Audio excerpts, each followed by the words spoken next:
آپ رمضان میں دعا کے لیے کتنا وقت نکالتے ہیں؟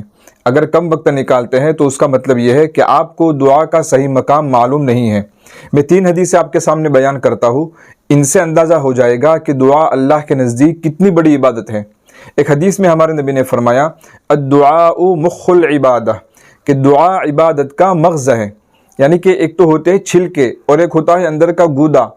تو ہمارے نبی نے فرمایا کہ دعا جو ہے وہ عبادت کا گودا ہے، چھلکے نہیں ہے، گودا ہے۔ دوسری حدیث میں ہمارے نبی نے فرمایا لیس شیء اکرم علی اللہ من الدعاء، کہ اللہ کے نزدیک کوئی بھی چیز دعا سے زیادہ قابل قدر اور مکرم نہیں ہے، یعنی کہ اللہ تعالیٰ کے نزدیک جو کچھ عبادتیں سب سے زیادہ پسندیدہ ہیں، دعا بھی ان میں سے ایک عبادت ہے۔ تیسری حدیث میں ہمارے نبی نے فرمایا من فتح لہ منکم باب الدعاء فتحت لہ ابواب الرحمہ، کہ تم میں سے جس کے لیے دعا کا دروازہ کھل گیا اس کے لیے رحمت کے دروازے کھل گئے۔ تو رمضان میں جہاں آپ نے دوسری عبادتوں کو بڑھا دیا ہے، دعا کو بھی بڑھا دیجئے۔